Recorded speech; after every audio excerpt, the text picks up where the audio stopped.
반갑습니다. 수업 시작하겠습니다.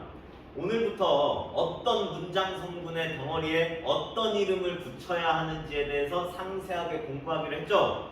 주어부터 살펴보도록 하자고요. 수업 자료 중간에 이 주어 부분을 보시면 됩니다. 자, 중간에 이 주어라는 표현에 일단은 밑줄 동그라미를 하자고요. 밑줄 동그라미를 좀 하고 일단은 주어에 대한 설명 부분 읽으면서 밑줄을 좀 치자고.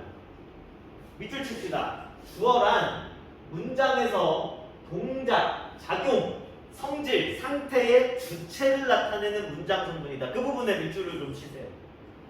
문장에서 동작, 작용, 성질, 상태의 주체를 나타내는 문장 성분이다. 이 부분에 밑줄을 치고 문장에서 누가, 무엇이에 해당하는 말이다. 자, 밑줄 칩시다. 누가, 무엇이. 그 부분에도 밑줄을 좀 치자고요. 누가, 무엇이. 이 부분에 밑줄을 치시고요. 원칙적으로 체언에 주격조사가 붙어서 성립한다는 부분도 밑줄을 칩시다. 원칙적으로 체언에 주격조사가 붙어서 성립한다. 이 부분도 밑줄 치세요.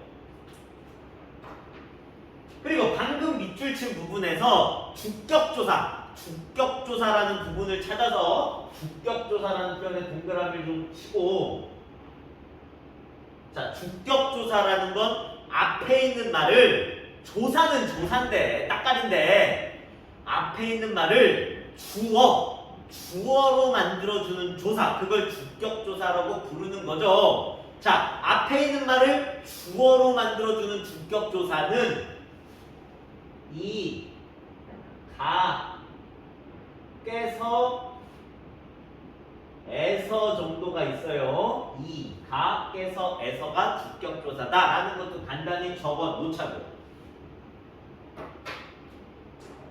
자, 그리고 우리가 동그라미를 친 이 주어라는 표현 위에다가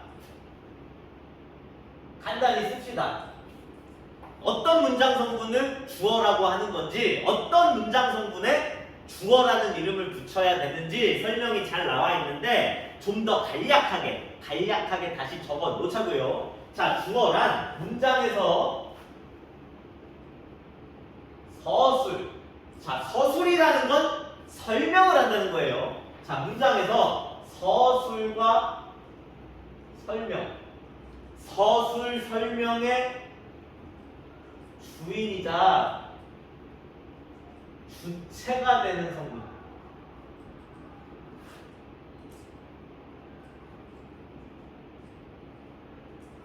이걸 주어라고 한다.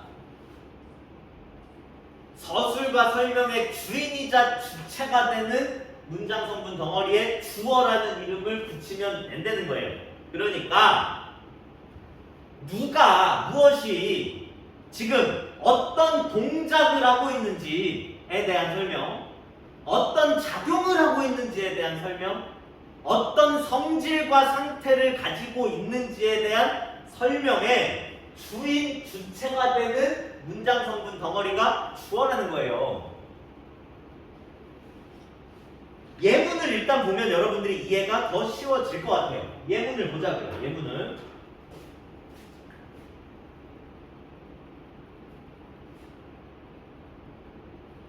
꽃이 아름답다.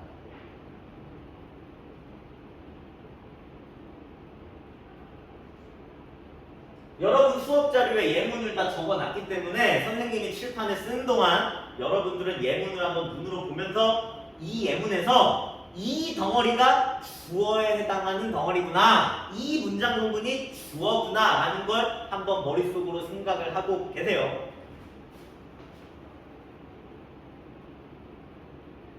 고양이가 돌아다닌다.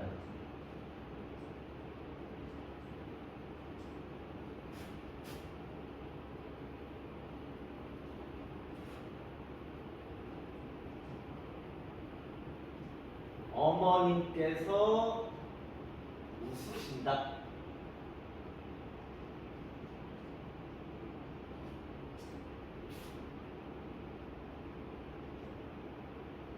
학교에서 경연대회를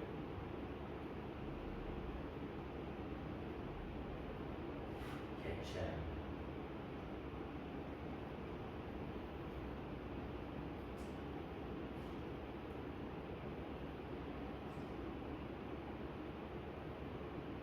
철수는 학생이다.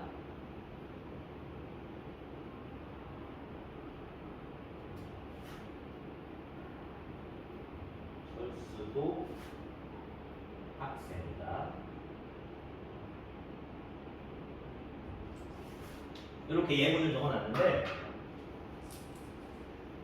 이 예문, 이 문장들에서 어떤 문장 성분이 어떤 말의 덩어리가 주어냐, 어떤 동작을 하고 있는지, 어떤 작용을 하고 있는지, 어떤 성질과 상태를 가지고 있는지에 대한 서술과 설명의 주인, 주체가 되는 말의 덩어리, 주인, 주체가 되는 성분이 주어라는 거야. 그리고 주어는 어떻게 생겼느냐? 주어에는 주로 주격조사, 앞에 있는 말을 주어로 만들어주는 조사, 주격조사 이, 가, 깨서, 에서가 붙어있다. 이걸 바탕으로 찾아보자고요. 꽃이 아름답다라는 문장이 있어요. 아름답다라는 성질과 상태, 그치?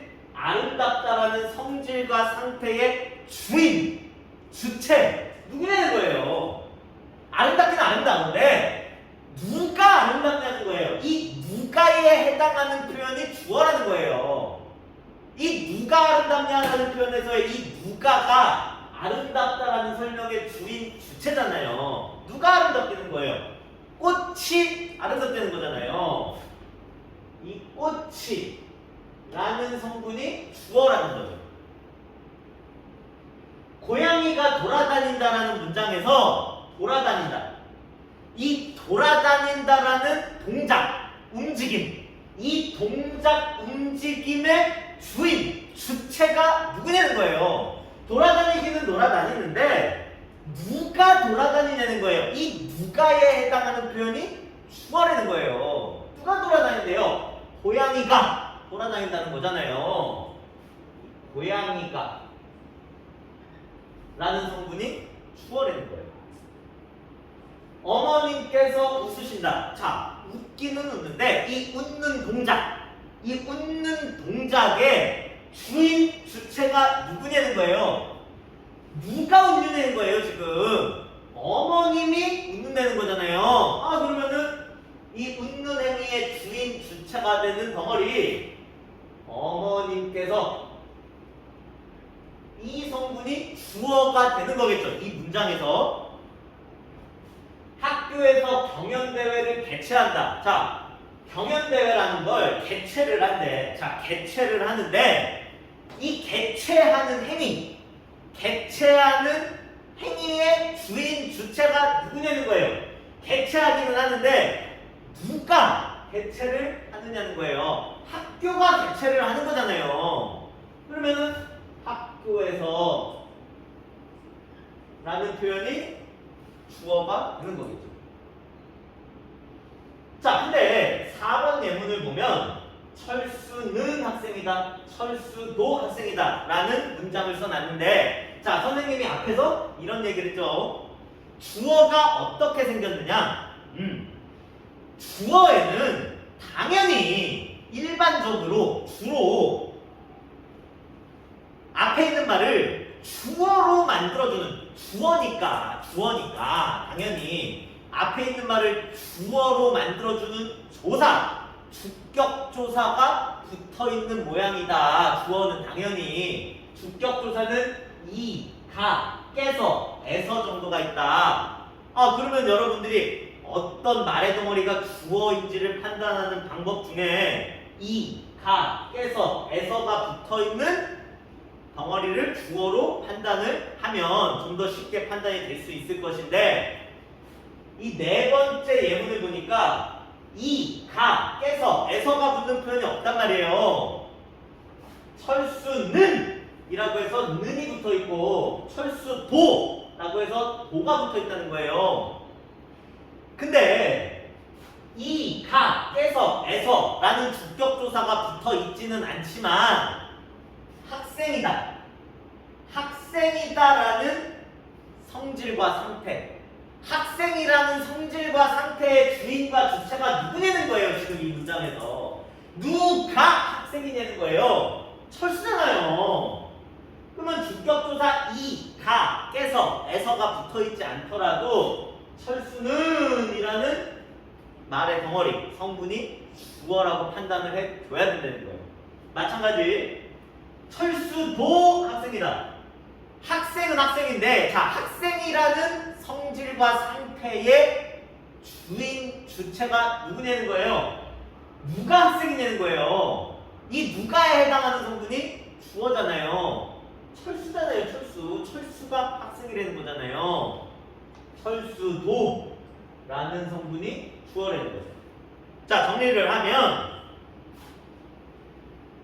주어에는 주로 주격조사 이, 가, 에서, 에서가 붙지만 주격조사만 무조건 붙는 것은 아니고 이 는이라는 조사 그리고 도라는 조사 우리가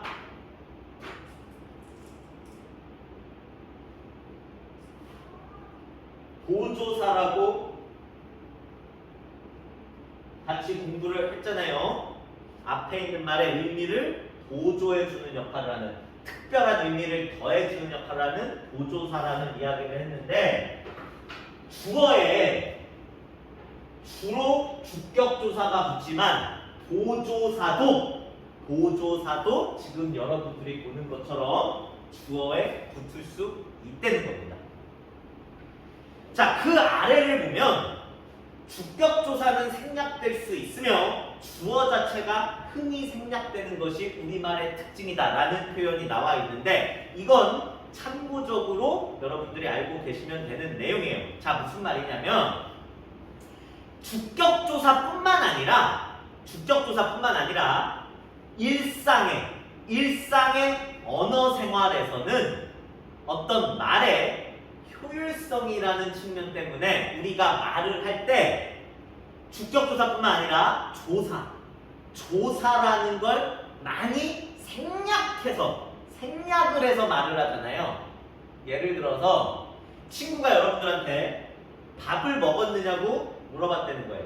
아, 그러면 정확하게 이 문장의 구성성분들을 지켜서 대답을 하려면 이렇게 대답해요. 친구들이 여러분들한테 밥 먹었냐고 물어보면 이렇게 얘기하는 게 가장 정확한 답변이죠. 나는 밥을 먹었어. 나는 밥을 먹었어. 이렇게 대답하는 게 가장 정확한 답변인데, 이렇게 대답하는 사람 거의 없잖아요. 그냥 조사 생략시켜서 나는 에서 는, 밥을 에서의 을 생략시키고 나 밥 먹었어. 친구가 여러분들한테 밥 먹었어? 너 밥 먹었어? 나 밥 먹었어. 나 밥 먹었어. 조사 생략시켜서 말을 흔히 많이 하잖아요. 일상의 언어 생활에서. 그 이야기를 하는 것이고, 조사는, 자, 주격조사라고 나와 있는데 주격조사뿐만 아니라 조사라는 것 자체가 일상의 언어 생활에서는 흔히 생략되는 것이 우리 국어의 특징이다. 그 이야기를 써놓은 것이고, 생략이 되어 있는 것뿐이지 일상의 언어 생활에서 효율성이라는 측면 때문에 생략을 시킨 것일 뿐이지 원래 없는 건 아니에요. 원래 있는 건데 말을 할 때 생략시켜서 말한다는 거예요. 조사는 흔히 생략이 많이 된다. 그 이야기를 써놓은 것이고, 근데 나 밥 먹었어. 나 밥 먹었어. 이렇게 대답을 할 수도 있지만, 이것보다 친구가 밥 먹었냐고 여러분한테 물어보면 밥 먹었어? 라고 물어보면 여러분들도 대답을 밥 먹었어. 밥 먹었어. 라고 나는 나 밥 먹었어에서 주어에 해당하는 나는 이라는 표현 역시 흔히 생략을 많이 시키잖아요. 일상의 언어 생활에서 말의 효율성이라는 측면 때문에 주어 자체도 말을 할 때 많이 흔히 생략시키는 게 우리 국어의 특징이라는 겁니다. 여러분이 일상생활에서 친구들과 대화를 하는 과정에서 늘 하고 있는 그런 것들이에요. 그렇죠? 우리 말할 때 조사 많이 생략시키면서 말을 하잖아요. 주어 많이 생략시키고 말을 하잖아요. 나는 나 밥 먹었어 라기보다는 밥 먹었어 라고 나는이라는 주어 많이 생략을 시킨다는 거예요.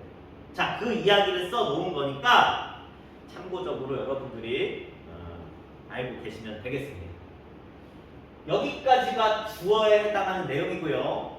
선생님이랑 공부한 내용 바탕으로 선생님이 문장을 주었을 때 여러분들 주어가 뭔지에 대해서는 쉽게 찾을 수 있겠죠? 자, 넘어갑시다. 다음 문장 성분으로요.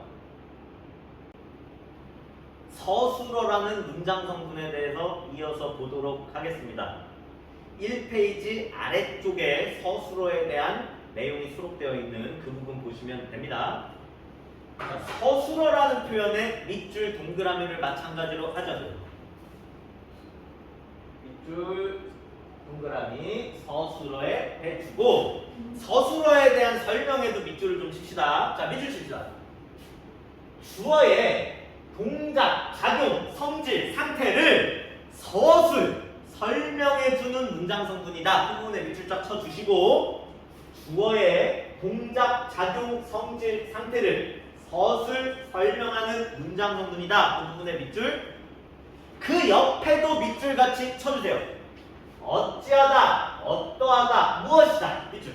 어찌하다, 어떠하다, 무엇이다. 그 부분도 밑줄. 자, 그러니까 서술어라는 건 어떤 문장 성분이냐면 여기에 설명이 잘 돼 있기 때문에 간단히 또다시 쓸 필요는 없을 것 같아요. 설명이 너무 잘 돼 있네요. 서술. 서술이라는 말은 설명을 한다는 거예요. 서술하다. 설명한다는 거예요. 자, 그러니까 서술어는 어떤 문장 성분을 서술어라고 이름을 붙이는 거냐면 우리가 조금 전에 공부한 주어, 이가, 깨서, 에서가 주어 붙는 표현. 자, 주어가 지금 어떤 동작을 하고 있는지에 대해서 설명해주는 성분. 어떤 작용을 하고 있는지에 대해서 설명을 해주는 성분. 주어가 지금 어떤 성질인지, 어떤 상태에 있는지에 대해서 설명, 서술해주는 성분이 서술어라는 거예요. 당연히 어찌하다, 어떠하다, 무엇이다의 형태로 생겼겠죠? 예문으로 갑시다. 예문으로.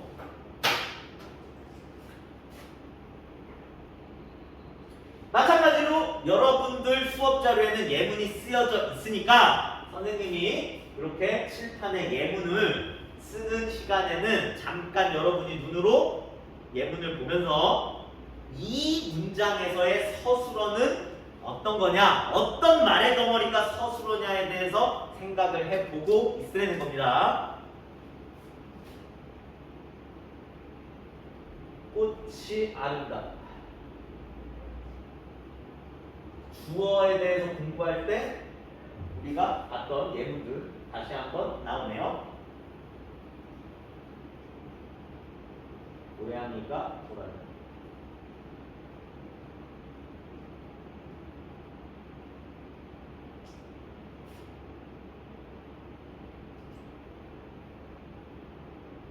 스트레스는 학생이다.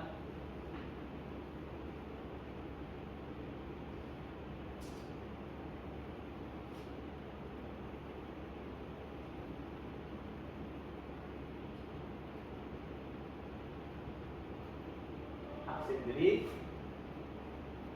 밥을 먹고 있다.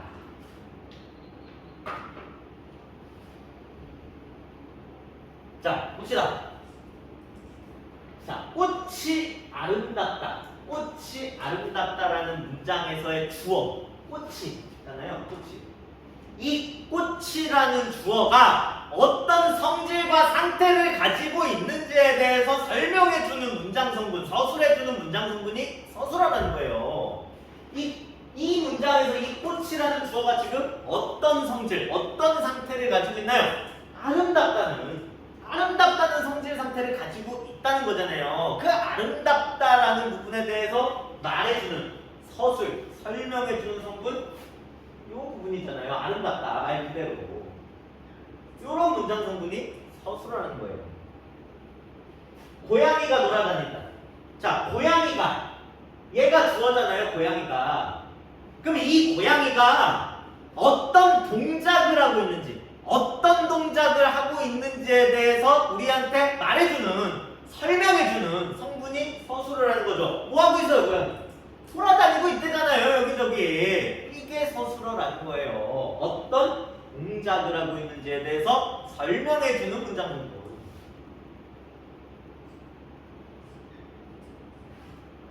자, 철수라는 주어가 지금 어떤 성질과 상태에 놓여 있는, 어떤 성질과 상태를 가지고 있는 녀석인지, 있는 주어인지에 대해서 설명해주는, 우리한테 말해주는 문장 성분이 서술어라는 거죠. 철수, 지금 이 문장만 보면 어떤 성질과 상태를 가지고 있는 주어인가요? 있는 녀석인가요? 학생이라는 성질 상태를 가지고 있는 사람이잖아요. 학생이다. 요런 게 서술어라는 거예요. 자, 근데 여러분, 아름답다. 이 아름답다라는 단어는 품사 분류. 자, 다시 한번 복습해 봅시다. 떠올려 봅시다. 아름답다라는 단어 품사 어떻게 분류하면 되나? 모양, 성질, 상태와 관련이 있는 말이니까 형용사겠지. 형용사. 선생님이 지겹도록 수차례 강조합니다. 품사를 완벽히 모르면 문법 공부 절대 계속해서 진행해 나갈 수 없어요. 품사에 대해서 완벽하게 아셔야 됩니다. 먼저, 자, 돌아다닌다. 뭔가 움직임, 동작과 관련된 표현이니까 동사겠죠. 품사 분류를 하면.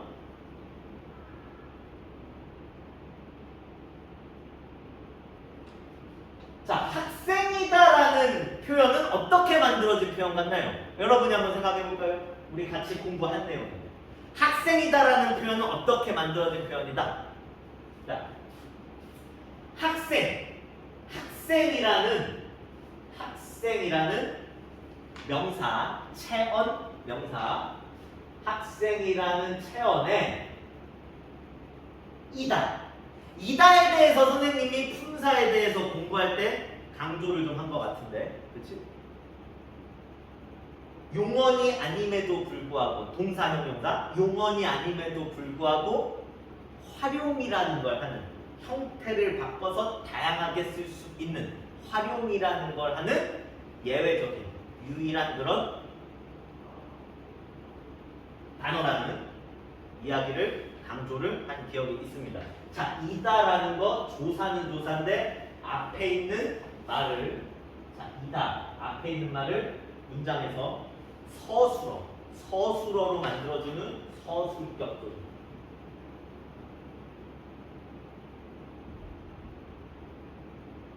라는 이야기 강조를 했죠. 그러니까 학생이다라는 표현은 체험 플러스 서술격 조사 이다의 형태로 만들어진 표현이 되는 거죠. 앞에 있는 말을 서술어로 만들어준다는 거예요. 서술격 조사 이다 같은 경우에는.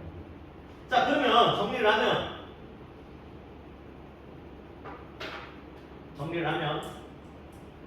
해야 될 것 같아요.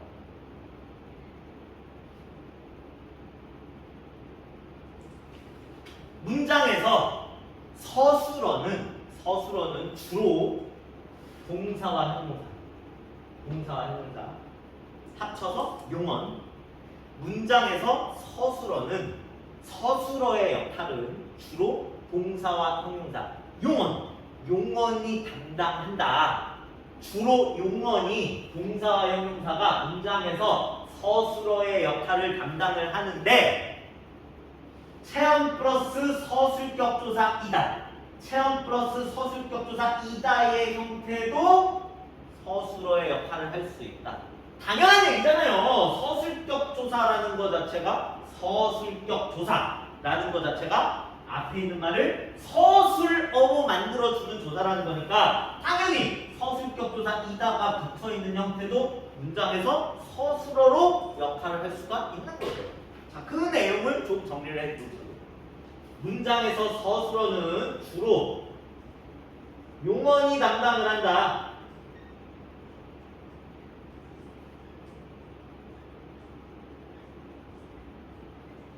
근데 체언에 앞에 있는 체언을 문장에서 서술어로 만들어주는 서술격 조사 이다의 형태, 체언에 서술격 조사 이다가 붙어서 서술어의 역할을 하기도 한다는 거죠. 자, 네 번째 예문을 보면 학생들이 밥을 먹고 있다. 문장 끝을 보니까 서술어가, 자, 그러니까 문장 끝을 보니까 용언이 하나가 아니라 아름답다, 돌아다닌다처럼 용언이 하나가 아니라 먹다와 있다, 먹다라는 용언 하나, 있다라는 용언 하나, 용언이 문장 끝에 두 개가 쓰이고 있어요. 자, 우리 같이 공부한 내용을 여러분들이 떠올려주면 좋을 것 같은데, 문장 끝에 주로 용언이 하나가 온다, 하나가. 근데 필요에 따라서 문장 끝에 용언이 두 개가 오는 경우도 있다. 동사형 용사가 보통은 문장 끝에 하나가 오는데 얘처럼 그치? 얘처럼 하나가 오잖아요, 주로. 근데 필요에 따라서 두 개가 오는 경우가 있다. 자, 그러면 앞에 있는 용언을 지워보자. 두 개 중에 앞에 있는 걸 지워보자. 그랬을 때, 앞에 있는 걸 지웠을 때 말이 안 된다. 그러면 이 두 개의 용언의 관계는 본격적인 역할을 하는 용언, 본용언과 보조적인 역할을 하는 용언, 보조용언, 본용언 플러스 보조용언의 관계로 봐야 한다라는 이야기를 한 기억이 있네요. 떠올려주면 좋을 것 같습니다. 자, 먹다와 있다 중에 앞에 걸 지우자. 그러면 학생들이 밥을 있다가 되잖아. 학생들이 밥을 있다. 말이 안 되잖아. 문장 망가져 버리잖아. 그러면 자, 이 먹다와 있다 자, 종이치네요. 잠깐 기다렸다 합시다. 자, 그러면 이 두 개의 용언의 관계는, 자, 앞에 있는 먹다는 자, 본용언이 되는 거고, 뒤에 있는 있다는 보조용언이 되는 거겠죠.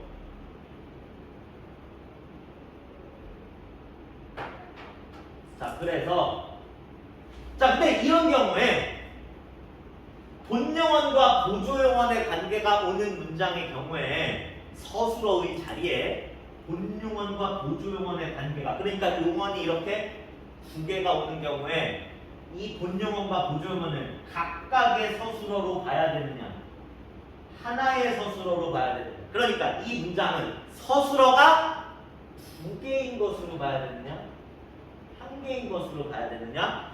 정리를 해 봅시다. 본용언과 보조용언의 관계가 쓰인 문장의 경우 이 본용언과 보조용언을 합쳐서